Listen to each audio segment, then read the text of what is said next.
RWA groups are the most action-oriented groups, at least on WhatsApp. Absolutely.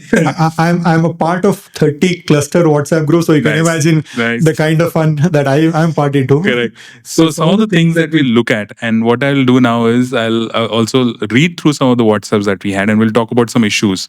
I've got responses from Gurugram, from Delhi, from Hyderabad, from Chennai, from Mumbai, and also from Bengaluru. Okay. And I've tried to categorize them because these issues are very common.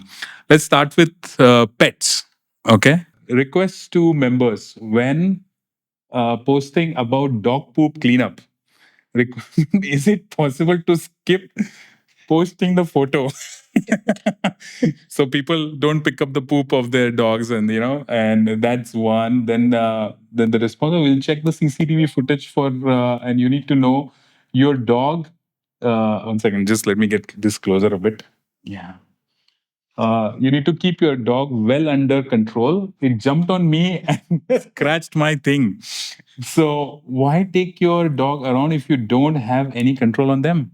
I think this is a valid concern with dogs. I mean, this obviously I picked some hilarious ones, but dogs is definitely a big thing. What have you guys done regarding pets? No, pets is a very, very contentious subject, not just in all cities, I would imagine. Yes. This is all India. This is no longer just Bengaluru. And when you talk about pets, pets is just a generic term. So there are pet owners, also pet parents. Oh yes, pet parents, right?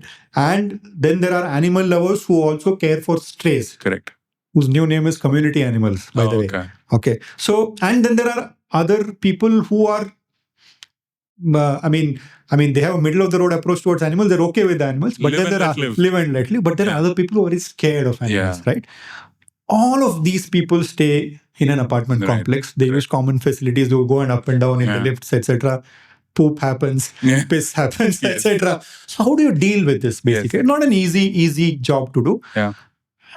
As far as BAF is concerned, I mean, and this is where our sort of collaboration and relationship with the government comes to play.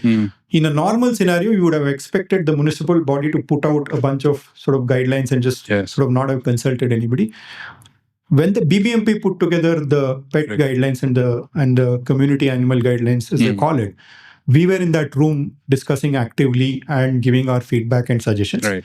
And credit to them, because they started out by putting together that guidelines, which largely referred to, these are the AWBI guidelines, these are the Supreme Court rulings in this matter, etc., etc.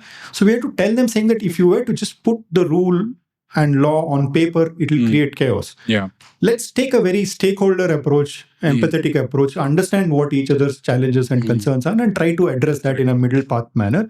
So then we said, hey, pet parents today feel that, if the RWAs put a certain degree of restrictions, which because they stray animal lovers don't have that limitations because they can just shower the law. So we said all of these stakeholders, we need to create some kind of a ownership, responsibility towards each other, right? And that's when, and last year the BBMP came up with the pet guidelines, which I must say that was guidelines, not regulations. With regulations referred to. Okay. So the municipal body can put together guidelines on top of what the regulations are also. Right. Regulations are by AWA, which is the Animal Welfare Board of India. Rulings are by courts, various courts, etc. So they refer to all that. But the language is much more nicer. So it has 3 sections today. Yeah. One section which talks about what the RWA has to do. One section which talks about what the pet parents have to do. One section which talks about the stray and community animal lovers and feeders have to do. Yeah. So all of them have responsibilities, all of them have obligations, and all of them have rights. Has it helped? Absolutely. I think the feedback that we have got with people after having consumed these guidelines has been very, very positive. I think everybody then feels that, hey, my interests have been protected. Sure. But I also have a responsibility towards that person who's absolutely scared of animals. Or somebody else who's a feeder, etc. So I think it has achieved a good balance. So before you complain next time on the WhatsApp group about anybody's pet, go on BAF website, read the guidelines, and then you can refer to that and say, hey, by the way, you are contravening this aspect. That's one of our favorite white papers or guidelines which get access to. I'm sure. Yeah. There are other animals also keep visiting. Snakes is a big example because we have invaded their habitat, I think. That's true. Yeah. Snake catchers are a common concern also. Yeah. And then there was a funny one that I saw. Somebody said that there is an emergency emergency situation with a vehicle parked. And then the response was, if their concern is treated as an emergency, then a snake entering our house should be treated as one too. Then there was a WhatsApp I got. One man's parking challenge is another man's snake emergency. Then there was one I saw. This was from Gurugram, another place where I lived many years ago. There was a Neel guy they saw. Wow. Yeah. So the comment was that we live in natural surroundings and we do not need to go to corporate.